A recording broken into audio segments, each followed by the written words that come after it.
ain't no plan when you got a mixture of white in you. It ain't no plan for that. You just got the white devil and you have to accept it. It ain't no, you have to pay homage to the black beautiful God right here and the goddess. You have to pay homage. We come first. It ain't no ifs, ands, buts about it. You half white, you got light skin, and it is what it is. You have to pay homage to it. You got that retarded shit and you're gonna be acting retarded sometimes. You're gonna be okay sometimes, but you got the black and you gonna have that white shit. So, you know what I'm saying? We're gonna put you on the side of the line. Yanga and Nkrumah.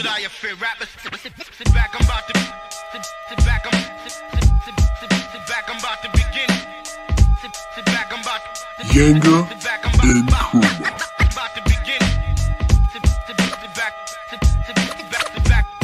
That's the reason that we don't get into the accolades. I support that, but I say that we have to go farther than boycott.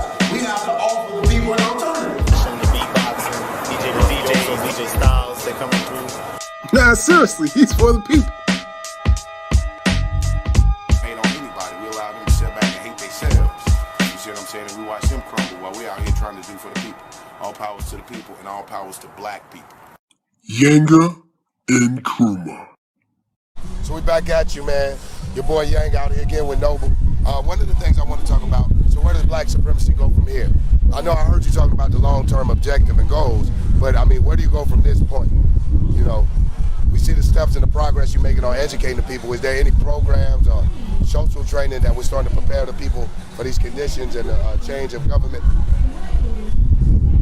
Like I said, you know, and I made this point. I made an analogy comparing Jesse Jackson and Al Sharpton to Farrakhan. And it's I think it's one of the greatest analogies I've ever used to make a point. Farrakhan pushes nationalism like a nation. He adds Islam to it, but it's still a certain element of nationalism there. We need to separate from the white man. He teaches this and get our own land, and it comes from Honorable Elijah Muhammad.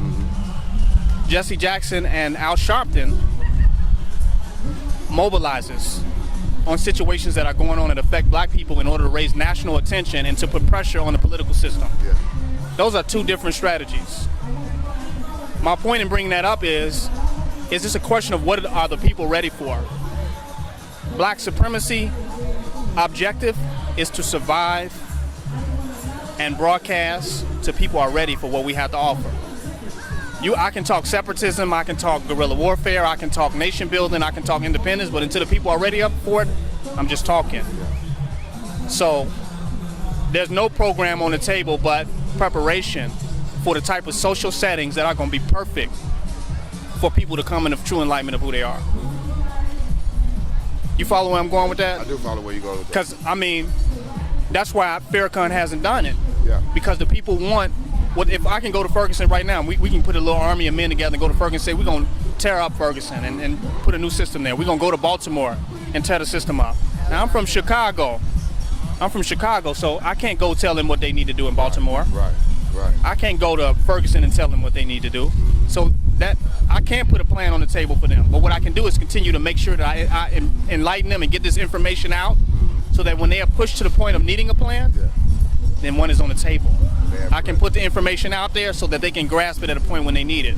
But right now, our people got a lot of waking up to do to even start talking about laying a national or even global governmental structure. We got so much work to do, it's almost unimaginable. Okay. You know. So we're saying that this is just the first stage of the whole thing, is just to awaken the people. Yeah. You know. Okay. And put it out there. I mean, like they say, agitate, take advantage of these situations and use them to wake people up, so it comes around full circle. But in the meantime, what black supremacists are doing is mastering independence. We're off the grid, trying to be out the matrix. We're practicing doing training for urban warfare ourselves. I mean, we're doing our own thing, but I can't say that represents what the masses of black people are doing. What was the deficiencies in black nationalism that you felt like, okay, this is not sufficient enough? Man, that's an excellent question. I don't think that black nationalism is inefficient. I think that the approach was inefficient. I looked in the so-called conscious community, and I'm gonna keep it real. I look at these different black organizations, and everybody that's leading them is light-skinned. a whole bunch of light-skinned people walking around in dashikis. They hating black right in the damn conscious community. Right. So I said, I'm thinking, you know, it's black nationalism. I'm thinking there was really a black love there. I mean, a melanated love, like this guy that's right here. I'm thinking that we're gonna have melanated love, but I saw a lot of hatred of the melanated people, and I saw a lot of light-skinned supremacy with a dashiki on. And I said, the majority of African people in the world are very melanated. African Americans, we tend to be browner sometimes, and fluctuate in the light. So if we're gonna have global African supremacy or global black supremacy, then that means the melanated people must rise up. That means there are people that look like the majority of African people. You follow? Like, what are the majority of African people? If I go to Africa, what shade is the majority of African people? So how can I be a representative of the majority of African people and I look like Farad Muhammad? I look like light, bright, and damn near white. Will we be setting up a class for light-complected brothers and sisters, though? Let me say. It ain't no plan when you got a mixture of white in you. It ain't no plan for that. You just got the white devil and you have to accept it. It ain't no, you have to pay homage to the black, beautiful God right here. And the goddess. You have to pay homage. We come first. It ain't no ifs, ands, buts about it. You half white, you got light skin, and it is what it is. You have to pay homage to it. You got that retarded shit and you're going to be acting retarded sometimes. You're going to be okay sometimes because you got the black and you're going to have that white shit. So, you know what I'm saying? We're going to put you on the side of the line. I don't deny that. You know I think that's, but isn't that one of the problems we have to face in the African community, that it is what it is. Right. We can't go back and change. We can't go back and change. We got this devil in it. It's not classism, but balance. Right. That means that the majority. What I'm scared of is some sound like some Hitler shit. No, watch. The majority of people, we talk about America, but we talk about the world, and we say the minority of people control the largest amount of wealth in the world, which is the white man, right? Right. But when we look at within the microcosm of the black conscious community, that's supposed to represent global African supremacy, that's supposed to represent black supremacy, black nationalism, Pan-Africanism, and the majority of our representation is light, that's the same thing as United States imperialism. Right. That's still white imperialism. You know, so we can't preach black love and black nationalism and black consciousness and not give the type of reverence or create the type of balance to show that we have gotten over our Willie Lynch syndrome about how we feel about the darker people of our race. That has to change, because the melanated people, honestly, from what I've experienced, was getting it within the conscious community. They was getting attacked within the very conscious community itself. But what about our light-complected? That's supposed to represent them, though. What about our light-complected people who are capable? I mean, do we just, that's what I mean about classism. Do we look at them based on his skin complexion or based on his or her skin complexion and something they had absolutely no control over? You know, if I had a control in my, because I'm not light-skinned, brother, that's the first thing. You gotta get that recognized on tape, you know.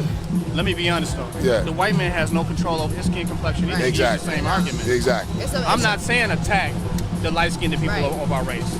I'm just saying if you're gonna have black love, have melanated black goddamn love. Yeah, you got some and organizations allow that black do leaders, discriminate. allow the melanated people to rule and step into positions to represent themselves. You let the cops beat us down over here, and then you oppress us over here. What's the difference? Until we can rise up and change our imagery and be represented in a different light, then we can be respected in a different light.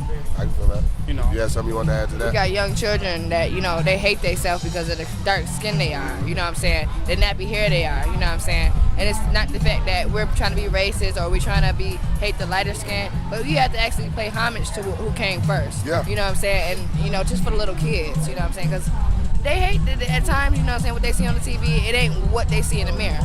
So you have to at least start somewhere and represent somewhere. Yeah, I understand we've been mixed and we all got stuff in us, but we got to start somewhere. I agree with it, but the danger that I fear is that, you know, I have a light-complected son. The fear that I have of that is that I will be inbred in him self-hatred. You know what I'm saying? He has a homage for, like, his mother's dark-complected. I love dark-complected women. That's just my thing. You know what I'm saying? But I don't want to instill in him an inferiority because this devil committed a crime against his people. You know what I'm saying? That you're inferior to any man based on your skin complexion. Because that's the same thing I'm telling them about this goddamn white man. You inferior. He's trying to teach us you're inferior because you're too dark. And then I don't want brothers to teach him you're inferior because you're not dark enough. I got light children too. You know what I tell them? Please talk. Back the black man. Get behind the black man, man. Let's tear down imperialism and Willie Lynch. Okay. That's what I tell my children. Back the, don't parade your light-skinned ass up there, man. That's the black man. Because I noticed from experience, even to this day, they don't want to see no, i.e. nigger rule. They don't want to see no black, light-skinned people don't want to see no black man rule. They're intimidated by that. If you're a melanated leader, you're a gangbanger. If you're a light-skinned leader, you're a minister. You know what I'm saying? If you're a dark leader, you're a political prisoner. If you're a light-skinned leader, you're a politician. I mean, there are some situations contrary to that, but the majority, that's what I've been seeing. I mean, it's set up like that. I can't disagree with that. I think it just raises some good questions. I can't disagree with the way the system is set up. I'd be sitting here pulling your leg and I wouldn't even attempt to insult your intelligence like that. But I experienced it. That's how I got to this point. I looked around and I was looking at light-skinned niggas. I'm like, y'all niggas don't want to see me rule. So I said, let me quit watering. Let me get to the point so that I can step into what I'm supposed to step into. Black supremacy. Let me see how that sit with you. If that sit with a light-skinned person, you good with me. If you can stomach that. But if you feel bad about people that have been mistreated in America and pushed to the bottom and treated like they nothing and now they stepping into their supremacy, if you got a problem with that, don't call yourself no black nationalist, man. Don't call yourself no Pan-Africanist, because Pan-African would have to be the universal expression of what black people are. But I'm gonna tell you in the same fold, the light-complected people can say the same thing. Don't have a problem with our light because we're birthed out of that same African experience. You know what I'm saying? It's not really a color, it's a frequency. Right, true. You gotta look at. We benefit more in America, but where we dislike our people because that's what happened in Rwanda. When they pulled out, with the Hutu and Tutsis, when the British had favored one people, and so when they pulled out, they took the hatred of the British out on African people, their countrymen. You know what I'm saying? It's genocide. It's a form of genocide. We have to be careful not to fall into the same trap of, because they have set up a system that we allow that to develop our emotions towards our own people. Right. But you have to actually look at, you know what I'm saying, what you're actually looking at. You're not looking at a color. You're looking at a frequency. And what we have on our skin is melanin. And they actually tell you the more melanin you have, the more common sense you're going to have. And the more lighter you are, the more time you're going to actually act chaotic. You know what I'm saying? It's not the fact that we're actually trying to be funny, but we actually have to keep an eye on some of those, not all light-skinned, but some of those that have the mindset of a white. You know what I'm saying? Even though if we still have brothers that's darker than us that has the mindset of white, you know what I'm saying? It's just the fact that we have to really keep an eye on it, you know what I'm saying? Because it's really not a color thing, it's a frequency thing, you know what I'm saying? It's about, if you look at it like that, it's about democracy. What complexion is the majority of black people within the black community? Are they light complected? Are they light or dark? What you think? You know, I've never even really just thought about it, but since you put that question. Look around now. Yeah, I guess you would say light. You would say light? You say the majority of black people? Majority dark. Right. That's a fact. What are the majority of black people in the world? Are they light or dark, of African people? Oh, dark. We know that Nigeria is one of the largest places in the world. I mean, we got South Africa. What do they look like? You know? So, so if you're talking about democracy, then your leadership should reflect the majority of the people with no problem. Absolutely. Every now and then, there'll be light representation, but it can't be all of them. I think, isn't that a personal responsibility though? Isn't that a responsibility of, if you're in an organization and you realize these things exist and it's truly a democratic organization, how did that light complected person get elected to that power? Damn near everywhere. Jamaica, everywhere you see some leadership, it's like a light-skinned. Go ahead. Did you know in New York, in Buffalo, New York, they let all the black people cook and shit, and all the light-skinned people get to cook in front, and then on the west side, black people ain't even allowed to cook in McDonald's and be working there. Yeah, it's super racist. I mean, and you're gonna get that. Yeah. In Atlanta, you know what I'm saying, it's not so much racist, but when you in New York and you constantly see those crackers, they look at you like, bitch, what the fuck? What you looking at? You know what I'm saying? You get a mindset of like, okay, you get that defense mode. Being here in Atlanta, these folks out here, no disrespect, but they comfortable, they bougie as fuck. They get the hair, the nails, you know, they're flicking the shit, you know what I'm saying, flicking the wrist. They listen to me, you go to Young Thug. You idol somebody that's a faggot. You know what I'm saying? You know nothing about this dude. You know what I'm saying? You getting caught in yourself between a love affair between Baby, Young Thug, you know what I'm saying, and Lil Wayne. It has shit to do with you. Now, how does that change your life? You know what I'm saying? How does that make you different? How does that, you know what I'm saying? You beeping, you vibing, okay? You gonna vibe today, what you gonna do tomorrow? Another black boy gonna get killed, you know what I'm saying? One black child gonna get killed. And that's why blacks can't be, we can't be nothing but gangster rappers, because the melanated are demonized. Right. But isn't it up to... We got to reverse demonize. We got to change that demonization, and that's going to make some light-skinned people feel bad. When we went to the I think if you... is telling them that they're better. Right. All marketing and all commercial advertisement is telling them that they're better. I think if we use the tactic of, in reversing the demonization of melanated people, of our darker brothers, by demonizing light-complected people, I think we set ourselves up in a real risk. I think that, to me, black nationalism is about solidarity. It's about unifying. It's not it's not a theology. It's none of that BS.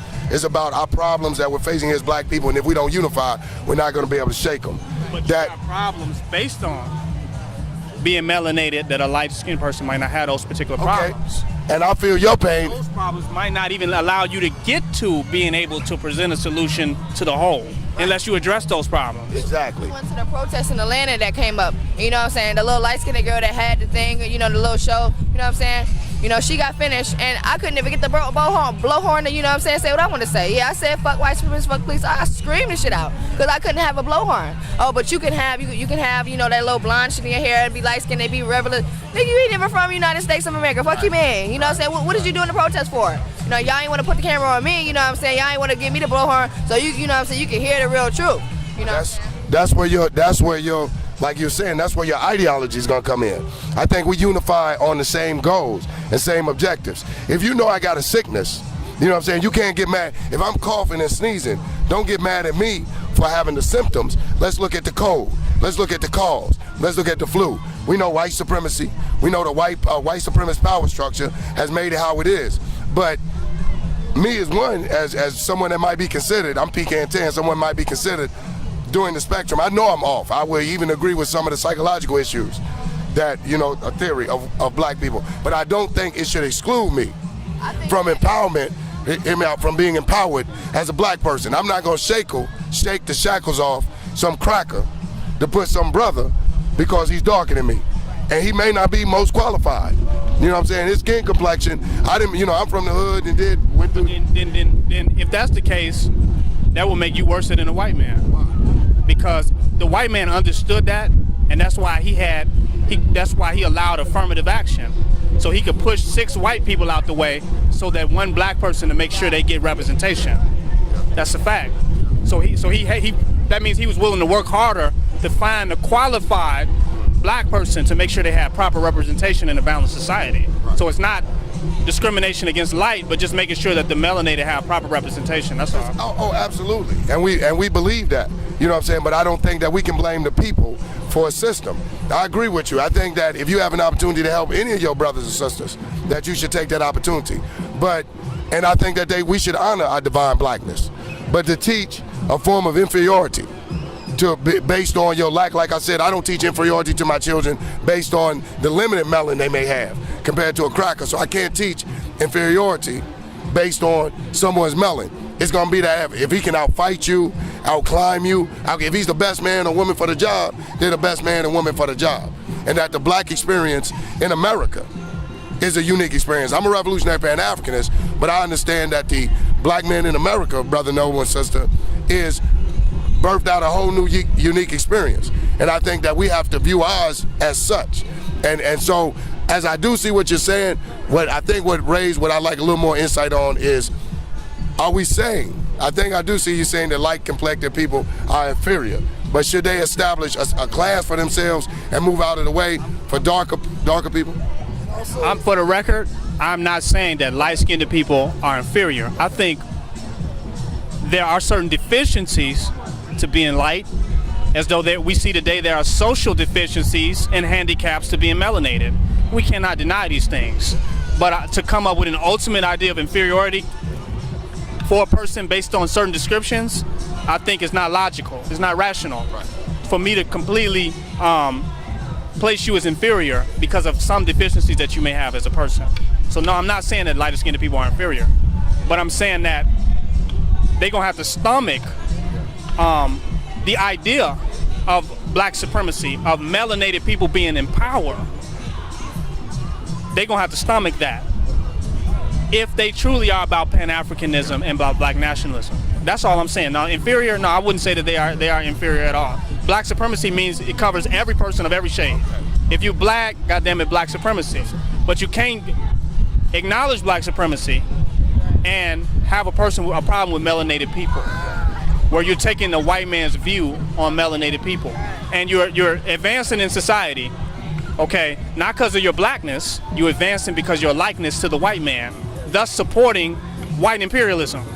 Am I correct? You are correct. If you're advancing in society to be in light, and then using your advancement in society for being light to make yourself feel better than those that are dark, and to push those that are darker further down when you got a unique position.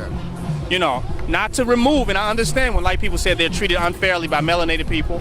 I understand that. I'm not saying they're without woe and they're without sufferings for what they are. But if we're gonna start talking about Pan-Africanism and black nationalism, you gotta talk about melanin. You gotta put melanin on the table. And that's what I see people do, putting melanin off the table. And when you put melanin on the table, you see people jumping back up from the table, man. Jaws about to break, you know what I'm saying? No, he's right. I can agree with that. But I think because it's such a sensitive subject, to first of all to acknowledge the crimes that has happened to us as a people, and why we have the different hues and shades. But I think that is a big pill to swallow, to have someone to sit there and really have to accept not only what happened, but that some of their people, are saying, and due to this, we don't feel like you at where we at. So it's not the question of melanin, it's not the question, to me anyway, and that was gonna be my next question. Do you feel, is this a general statement? Do you feel this is subconsciously embedded in the mind of all light-complected people, or is it specific groups that have been indoctrinated to think this way? I'll let you get half of it. I'm not really attacking people. Because I don't think it's a personal attack at all on anybody. It's systematic, I believe. But just because it's systematic, it's acting itself out through persons, of which we have to defend ourselves with and deal with. Just let me give you an example. The Moorish Science Temple of America. They so damn dark. I've never seen an organization filled with darker people in my life. From the ones I joined, it's some of the most melanated people in the Moorish Science Temple of America. But what are they preaching? That we're white power. They've been taught that black is so bad and being black that they joined the Moorish Science Temple of America to escape the unavoidable fact that they're black. Ain't that deep? That's how much these deeply melanated people have been oppressed by society. Well, now some of them are even saying white power. Yeah. If you tell me that is not a problem, so that's the problem that black supremacy is confronting. Right. We're raising the esteem, the self-value, and the need for position and proper representation in society of melanated people. But it all goes back to self, you know what I'm saying? Because when you're a light-skinned person, when you look at yourself in the mirror, regardless to how light you is, your mother or your father is black. So it goes back to self, regardless to if you feel bad when you still black man, it don't matter. It goes back to self. If you can't accept yourself, you know what I'm saying? I mean, you can't accept yourself. You can't accept your parents and your culture. You know what I'm saying? But it just goes back to fighting again. You know what I'm saying? It just goes back to fighting. It's how they split up the, you know what I'm saying, the Black Panthers. How they split up the women. You know what I'm saying? The women, women from the men. It's another tactic. How to split up the people. The light versus the dark. Back in Kemet, you know what I'm saying, it wasn't just one color of melanin. We rose from different shades of melanin. So it wasn't the fact that it was, you know what I'm saying, some of us a little golden brown and some of us, a little blue black, you know what I'm saying? But it all ranged, you know what I'm saying, all about that knowledge about self, you know what I'm saying, accepting self. And coming back to the realization that man and woman, black man and woman create the universe, you know what I'm saying? I can agree with that. Yeah, and one last thing is that the melanin, when you talk about black nationalism, you got to be talking about all the groups I talk about in the black conscious community. They talk about we original people. They talk about they go into our DNA and who we are as a people in ancient Kemet. How do you deal with all that? But if I come to you as a melanated person and say black supremacy, you automatically feel the spite. You feel a certain way. Yeah. You've been studying black supremacy all that time. That's what you've been saying. It's just when something that's more liking to the real thing shows up, because it's a costume party for a lot of people. Yeah, exactly. Right. In a pool party. Melanated people want power. We want fucking power. We don't want a costume. Yeah. That's why I don't have a dashiki on. I'm just dressed in regular clothes. I done got out the thrift store That's why we because I don't need want a friendship. costume. Right. We want our goddamn power back. Exactly. But I know when we get our power back as melanin people, it's going to positively affect all black people. Yeah. Once we overthrow white supremacy, but it's going to take us to get our power back because it's going to take the opposite to bring change. Yeah. It's not going to take people in the middle that's like, I got a job, I could be a politician, I'm Obama, I could overthrow it, I couldn't. They're in the middle. Yeah. It's going to take that black, angry militant pushed on the bottom. We will turn this shit over. Yeah. And that's what black supremacy is about, man. Yeah. Let me ask a question, because I know during the Haitian Revolution, you had a Claudius Lamont, who was a mulatto, and he gathered all the mulattoes, and the way it was the way I interpreted it is that they feared that Dessalines and them and Toussaint, which were more melanated brothers, they didn't want to feel like they were going to be like, I guess his gripe was he wanted to share the power, but he didn't want to be, I guess there was a struggle for power. So what I'm saying as a nationalist to all people is I'm saying, when can we come together at the table as equals? Like, I don't want to be Islam forced upon me. I don't want the more science forced upon me. When can we come together and respect our differences but be balanced? Well, that goes for the melanated and the light skinned. One of the things, that I would have to say to that too, being a black nationalist, is that's why, especially in Atlanta, you find a lot of this culture nationalist shit. You know what I'm saying? And I think that that's one of the biggest problems. We think that culture nationalism pushing an African culture or a Kemetic culture is going to be the sum all be all, is going to be our freedom. But our freedom, like you said, is going to be true empowerment. Until we, even a light-complected brother, dark-complected, whatever, understand that our problems stem from the same source, that we're being oppressed. And I may have a slightly different one than you, being a little more melanated than me, but it's still the same problem coming from the same cracker. You know what I'm saying? So we have to devise a strategy that is going to address those issues. I think too many times, this is why I don't get into the debating and the back and forth. Too many times our people like entertainment. And we looking for another drug, another escape. And all of these, cats, and shouts out to all you the homies in this, but y'all doing y'all thing with all of this Kemet and this and that, it's just escapism. And they're never really addressing the real issues that affect us. Because when I'm on that front line, I don't care if the brother's light, if he's dark, you know what I'm saying, as long as the brother's getting it in. But that's gonna be the brother. I used to bang, and I had some of the homies was dark, some of us was light. And like you said, we all go through our drama. I can understand what you're saying by society accepting the light complected a little more, but I'm from the hood, where the melanated brothers was. So we had to fight a little harder amongst our own because we was light complected to show that we were tough. But one of the things that when we realize that we're fighting the same enemy and that our objectives need to be political, economical, and social, and not just some cultural shit, then I think we'll start devising real strategies. Right. The thing that has to be seen though is that we. Yeah. Because we are not all fighting the enemy the same. Right. Most of those young children shot down in the streets were melanated, the majority of them. Right. I think the black melanated man is at the bottom. When you want to change a situation and you're going to clean up the house, you want to start at the most filthiest room in the house. Right. You want to go to the bottom. Yeah. So the black melanated man is in the worst position in America. You got women got more power in America, let's keep it real. They got more jobs, more resources, and more power. And light-skinned males have more resources and power within our society. The bottom is that melanated man in our society. So how can we claim to address the issues if we don't deal with the the worst symptom of the problem? Like, let me give you an example. It's like you having AIDS, and I'm treating you for a cold. Right. The AIDS of our situation is the hate of the black melanated man. That's right. That's the AIDS. That's right. The symptoms, our whole community get hit. We all go under, we all dealing with some racism, white supremacy. Who filling up the penal institutions? Right. Right. The prison industrial complex. Black man. So you can't even let me know that you're serious of addressing the problem if you are intimidated about getting to the bottom of it.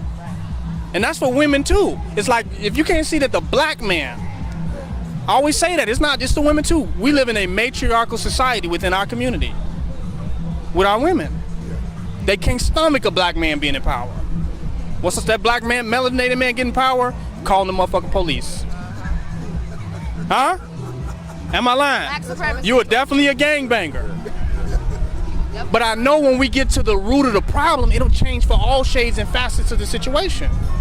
You follow what I mean? And that's my own point that I'm saying. I want to see the entire condition change. Let's deal with the problem. A lot of people can't even stomach the problem. Because as soon as I say melanin and say that, as soon as I get around women and I say, you know what, it's time for the man to come in power. They say, huh?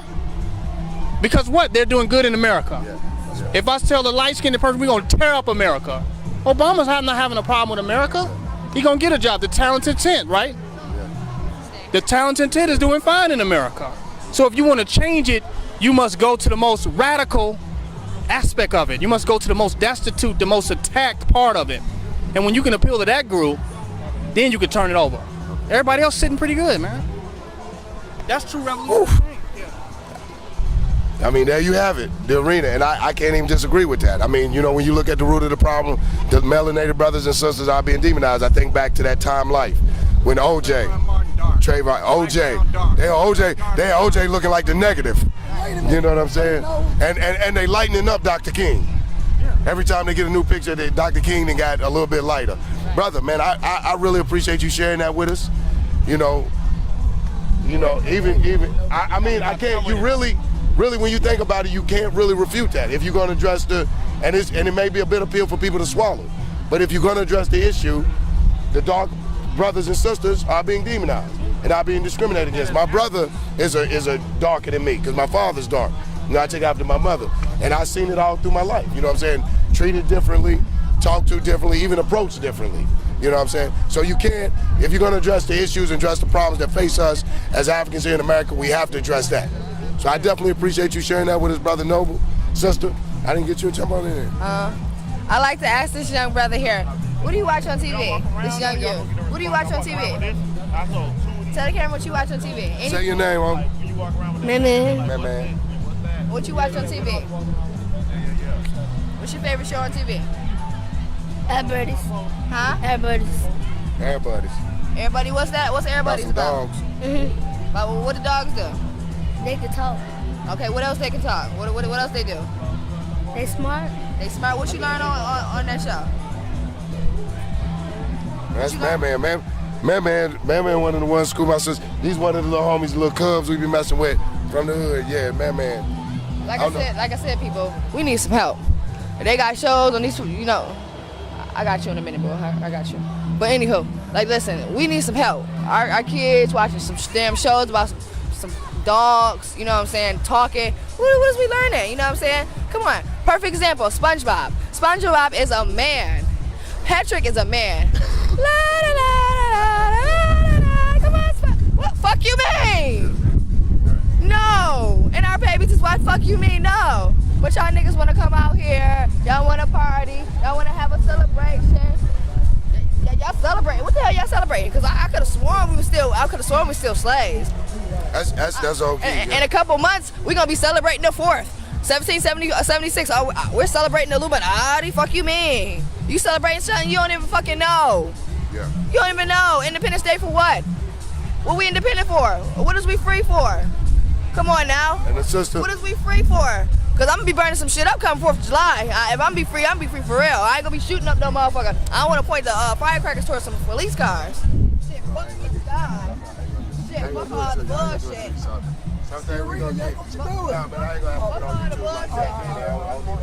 we need all our warriors. Go ahead. Some shit we ain't gonna put on. Some shit is a personal conversation. I'm feeling you, but everything we ain't gonna get any crackers. But at the end of the day, you know, just one more thing, you know, I want to get this on camera. I want to bow, you know, King Noble, cause he's the greatest. Fuck all those other leaders. I don't know what the fuck they about. I know this man right here. This man is the great. No disrespect to nobody else. Oh, we take his disrespect. Okay, I know. But anyhow, this man right here, I've been with this man for 2 fucking years. This man ain't no child molester. This man ain't none of the motherfucking shit irritated Genie motherfucking said, none of those old fuck boys said. You heard what I'm saying? Personally living with the man. All y'all little hating ass women that's hating on this man.